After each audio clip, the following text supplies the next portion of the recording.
બનાસકાંઠા જિલ્લાના પ્રવેશદ્વાર એવા પાલનપુર શહેરમાંથી માનવતા અને સેવાને ઉજાગર કરતો એક અદ્ભુત કિસ્સો પ્રકાશમાં આવ્યો છે। આકરા ઉનાળાના પગરવ સાથે જ્યારે સૂર્યદેવ આકરી કસોટી કરી રહ્યા છે ત્યારે વટે માર્ગોની તરસ છપાવવા માટે પાલનપુરના વ્યસ્ત ગુરુ નાનક ચોક ખાતે સદભાવના ટ્રસ્ટ દ્વારા ઠંડા અને શુદ્ધ પાણીની પરબનો ભવ્ય આરંભ કરવામાં આવ્યો છે। જો કે આ કાર્યક્રમની સૌથી મોટી વિશેષતા તેની ઉદ્ઘાટન વિધિ રહી હતી। વર્ષોથી ચાલી આવતી રાજકીય નેતાઓને હસ્તે ઉદ્ઘાટનની પરંપરાને તોડીને સંસ્થાએ શહેરના અસલી હીરો એવા સફાઈ કામદારોને મુખ્ય અતિથિ તરીકે આમંત્રિત કર્યા હતા।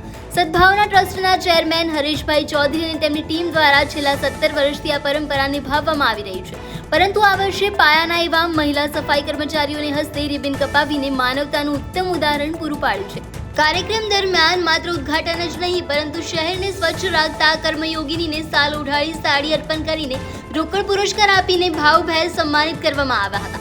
આકરા તાપમાં તરસ્યાઓને પાણી પીવડાવવાનું પુણ્ય અને પાયાના માણસને સન્માન આપવાની અનોખી પહેલ સમગ્ર બનાસકાંઠામાં ચર્ચા અને પ્રશંસાનો વિષય બની ગઈ છે।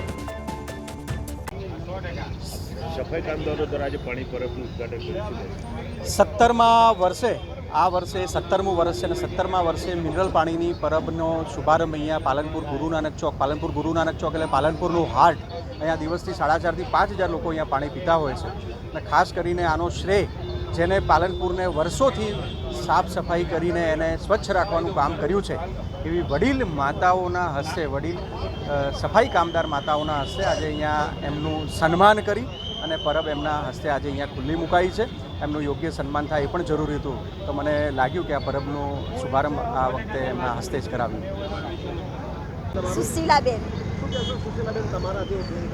આ પાણીનું પરબનું મુહૂર્ત કરાયું અમારા સફાઈ કામદારોના હાથે। એમાં હરેશભાઈનો ખૂબ ખૂબ આભાર।